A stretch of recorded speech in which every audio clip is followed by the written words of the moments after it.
Hello， 大家好，欢迎来到新一期的劳力筹测评。今天为大家带来的这一款是 Hot Toys 公司这两天刚刚出货的，来自电影《加勒比海盗2：巨魂关》当中的佩莱·格斯托酋长杰克船长，这名字比较长。1:6的这一款可动人偶，我们今天就来好好的玩一下。这一款从预定到出货，实际上这速度还是挺快的，所以很多玩家都会觉得，哎，你是不是用了很多以前的东西？今天我们就来直观的，在我自己的眼光的角度来看一下究竟怎么样。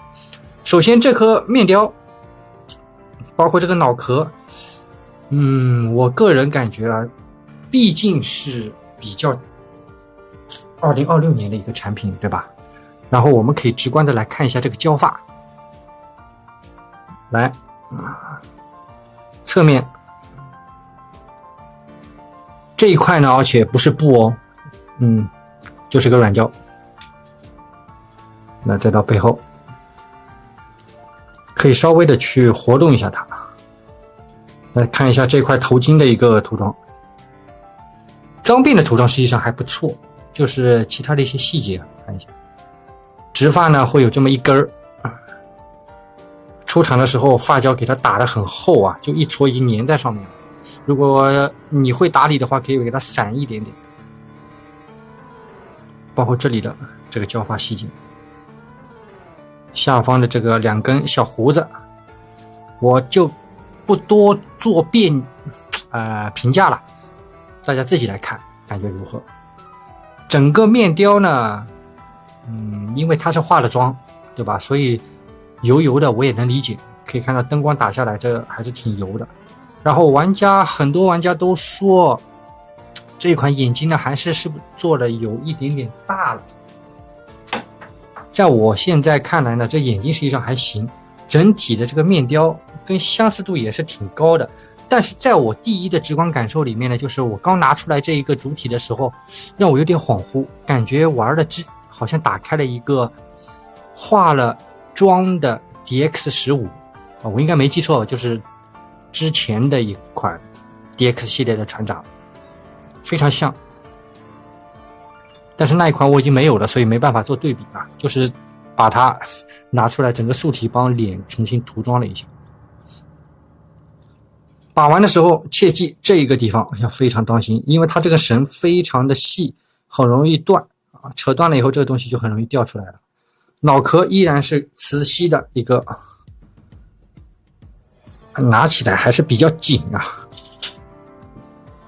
拆开，而且 HT 的这个磁铁大家也都知道啊，时间长了呢比较容易脱胶啊，所以玩的时候还得当心。整个脑壳还是比较重的。看一下整体的这个面雕，这一次呢没有其他的替换面雕，就只有单独的一个。我们可以看整个我这个表情，然后再看一下最早的这个官图。官图是这个样子，胶发的细节应该是差不多。这个面雕来看一下，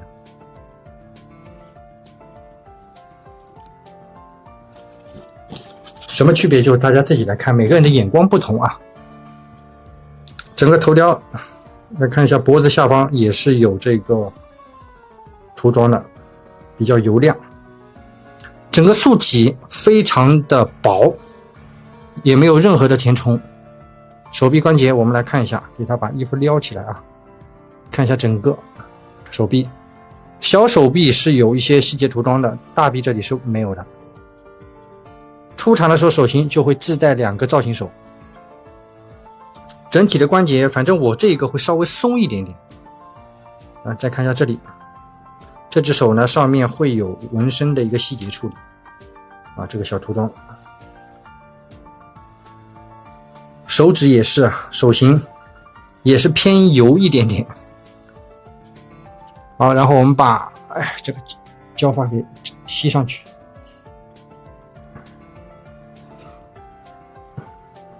吸的时候要对准，不然很容易脱了。啊，镜头拉远再看一下其他的一些细节。首先来看一下衣服，整个衣服的面料很薄，上面都会有大量的一个污渍涂装。也没有任何的填充。然后来看一下这个腰带，皮质摸上去还是挺舒服的。这两个呢是固定死的，我来看一下有没有磁铁啊，也是放了2块小磁铁，没有造型铁丝。这两个还是挺舒服的。来看一下背部，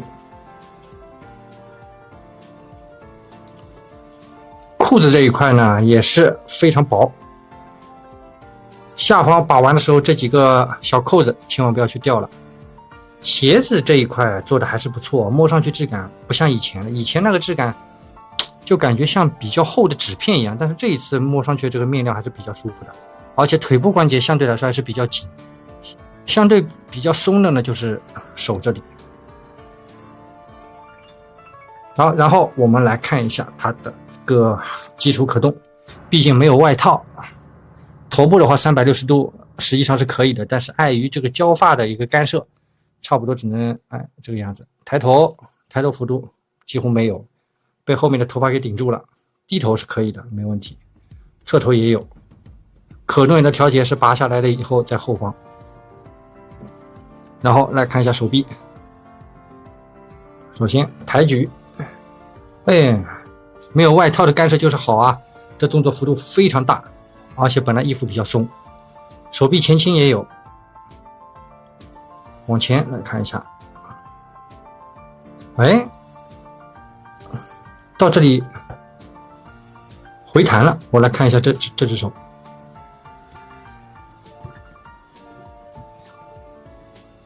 幅度还挺高。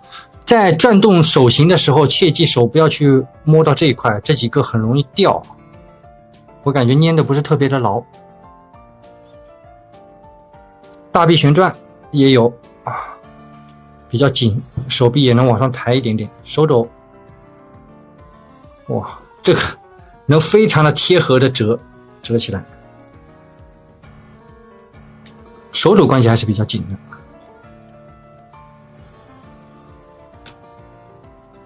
好，然后看一下胸腰可动，胸腰还是有一些可动的。来，先看一下，往前到这样的一个位置，往后幅度就不大了，左右旋转都是用胯部的，但是活动不大，到这里的已经会回弹了。侧腰也有，没问题。腿部来看一下侧踢，到这样的一个位置，前踢90度没问题，后踢稍微有点角度，屈膝来看一下，齿轮关节，大腿旋转也有，来看一下鞋子，左右前后，这两个脚还是比较的松，在平时站立或者摆造型的时候，建议还是需要去用支架的，不然很容易掉特别你时间长了以后非常松。OK， 主体方面的话就是这个样子，玩起来没有太多的惊喜，因为之前的杰克长城也玩的太多了，这个就感觉没有太大的亮点吧。好了，主体我们就看到这里了，接下来我们就来瞧一瞧它的包装跟配件。这次的配件我觉得是一个重头戏，之前是没有的，特别是一个非常大的场景地台，我们来瞧一瞧。好了，兄弟们，外包装咱们来瞧一瞧。本次的牛皮纸运输箱非常的大，比我想象当中大很多，而且很沉。正面 DX48 的标志 Hot Toys， 整个纸箱没有其他的特别的。然后我们来拆开瞧一瞧。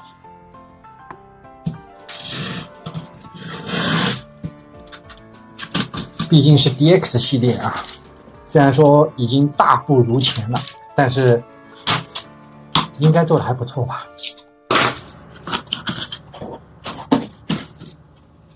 这次的牛皮纸运输箱比往常的厚了很多。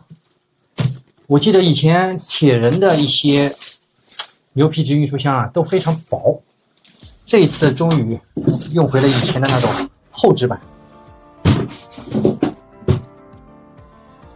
好，拆开以后咱们来看整个加勒比海盗的一个外观。我这个薄膜还破了。脱去它的外衣，这款包装也是非常厚实啊，产品名称还有标志性的骷髅头像。再看一下侧面，本次产品的名称捷克船长，背部厂家跟注意事项，然后抽拉式的包装，我们给它抽开，阻尼感也挺强啊。它这个因为只有一个版本，没有其他的选择，不像很多之前的 DX 系列都会出同一个产品会出很多型号，这个就只有这一款。本次的这一张峰会图，光看这一张图很像，特别是这个。来，然后慢慢的给它打开。哦，它这次没有单独的头雕盒，主体直接就在里面了。哎，我这主体还是斜过来的。再抽开这一张，主体跟头雕。特别大的这个鸡毛掸子、手型，还有其他的一些配件，然后把主体拿出来，哇，地台的配件非常大啊 ，DX 说明书，哦，就这么一层，后面就没有了。整个包装东西还是挺多的，我还是非常期待它这次的配件的，特别是这次的地台，不知道做的怎么样。整体的包装就是这个样子。再看一下侧面。背面是没有任何图案的。好了，接下来我们就来看一下它的配件究竟做的怎么样，有没有比之前的捷克船长更精进一点。好了，兄弟们，配件咱们来看一下。既然这个已经在这里了，就先看一下这一款，就是它的这个巨大的背景板，当然是一个厚纸板啊。来看一下整个一个小王座啊，背部就是小场景吧。这地台非常大，很占空间啊。然后看一下底部拼接的，整体可以看一下。我们这一个拿一个主体吧，看一下主体站上去，这么大一个空间，我相信一般玩家不会去把这个东西给拿出来的，放在展示柜里面真的非常占空间，很麻烦啊。好，我们来看一下其他东西。来，首先瞧一瞧说明书 ，DX48，注意事项啊，这个胶发的一个注意事项，千万不要去弯曲它，它没啥可动眼的一个调节，直发头啊，教你怎么去基础的打理，可以给它绕开，我是没绕开啊，很烦，我觉得。指南针啊，这是所有 HT2 的捷克船长都会有的一个配件啊。我以为当中漏了一页。手的一些注意事项，地台安装。果然是漏了一页。帽子的一个穿戴方式，还有这个鸡毛掸子。腰部的配件挂载，这些东西跟之前的捷克船长如出一辙，只是东西会有一些不同，就是多了一串钥匙。好，其他的都没有了。场景地台严格按照它的这个来，组完了以后还挺大，我们到时候来看一下。好，接下来来看一下配件。首先手型方面这次给的不是特别的多啊。首先来看一下这一对，左右手会有一些不一样，这个还有一些血渍，这个手型还是做的不错的，毕竟包起来了以后啊，手看上去没有这么的油，戒指涂装细节还原的还是不错的。这个手型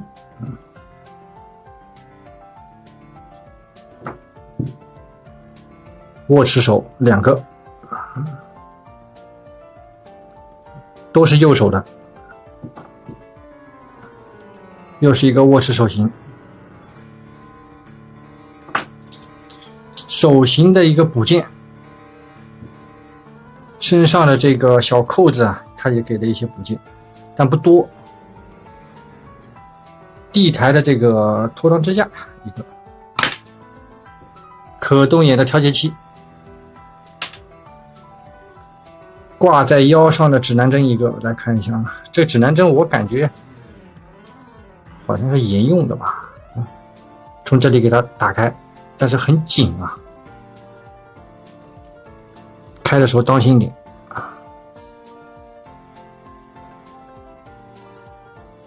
细节做的还不错，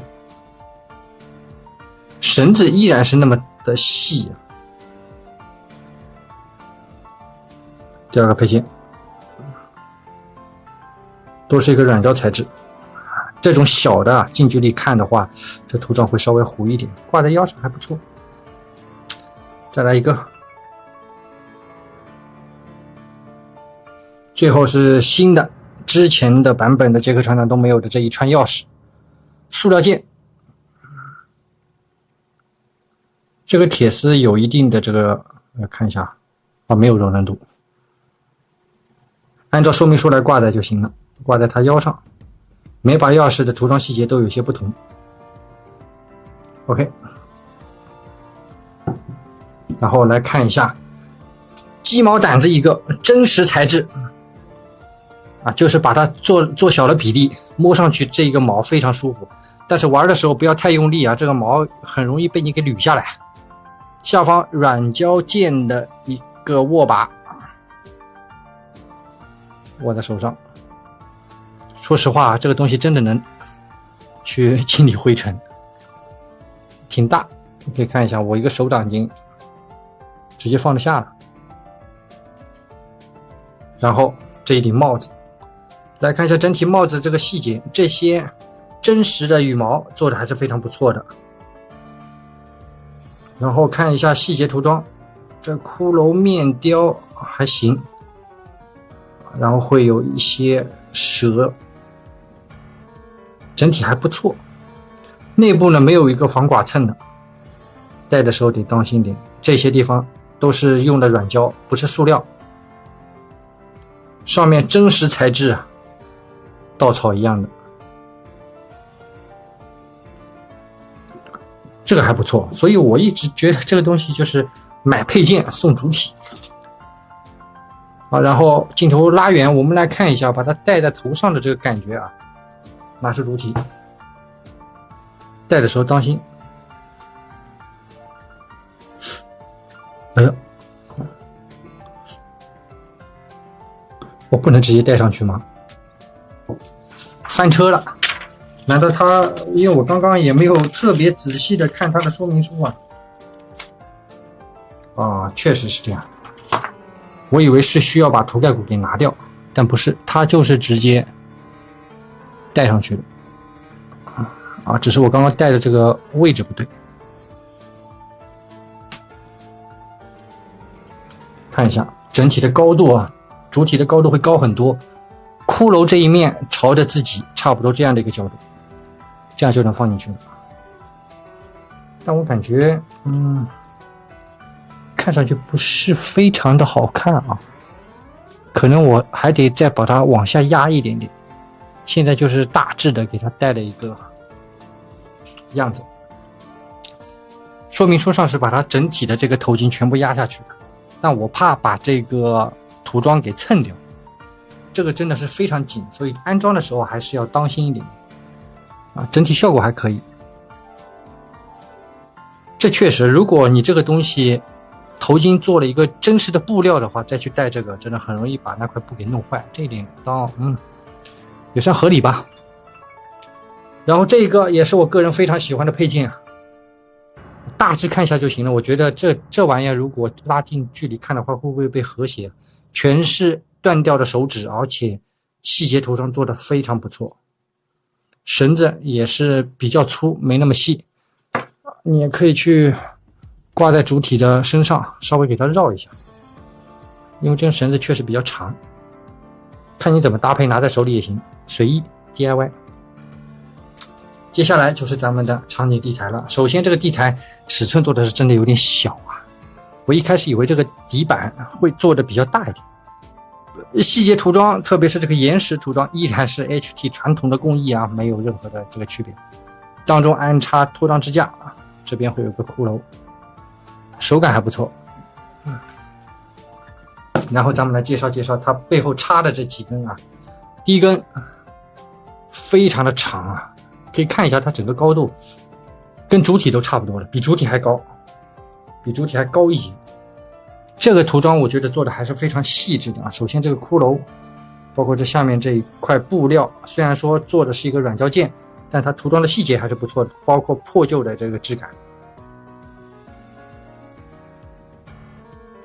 还可以啊。每根下方这里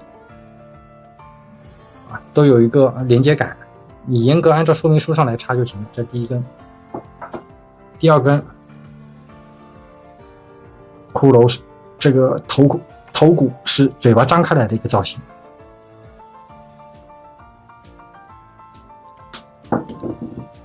下一根两个头骨，包括一块破布。开模这几个都是比较平的，没那么尖锐，所以把玩的时候也没多大问题。三根头骨串在起来，小烤串。这一根啊，顶部的这一个开模就非常尖锐了，拿到手上的时候可以看一下，那种比较细的都非常扎手。最后一根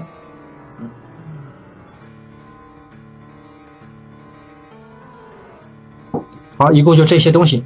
然后接下来我把一些配件全部装在身上，包括把地台全部拼完，咱们来看一下最后的呈现效果，然后总结一下。好了，兄弟们，整体的大致的造型就是这个样子，地台咱们也装上了，我们近距离的来看一下。拼完了地台，包括装上这个帽子以后啊，感觉还是不错，但是我还是没有成功的把它往下压，而且这个帽子戴的时间长了以后，你再去脱下来会不会影响它这个涂装，这个都说不准了。我觉得时间长了一定会的，特别是这边直发的这些地方都非常小非常脆，时间长也很容易掉。然后腰间的配件呢，我也没有给它全部的挂上去，整体效果还是不错，特别是这个地台，只是它下方的这一个底板啊，真的是太小了，勉强能站得下，但是没办法去做一些比较大的造型，这样的话呢，它整个脚就会飞出去。整体造型还是不错，现在二级市场的价格好像是1500、1600啊，怎么说呢？性价比实际上还行，毕竟它的配件、地台很多都是新规，做的也还不错。但是你说这个主体跟面雕的话呢，包括这一个胶发，我觉得水平还是有点之前 DX15 的那个年代的东西了。现在看下来还算可以吧，不知道后期价格还能不能有所下降。我觉得这款作品如果之后的价格能在1200啊、1300，我觉得这还挺香的，毕竟配件还不错，而且这一款的脸部的妆造也是独特的，所以可以去考虑，到时候搞一下。好了，本期老李头视频的话呢，差不多到这里结束了。如果喜欢老李头视频的话呢，还不忘在视频的最后来个一键3连的支持，你们的支持是我做视频的动力。OK， 本期的开箱分享就到这里结束了，咱们下期节目再见，拜拜。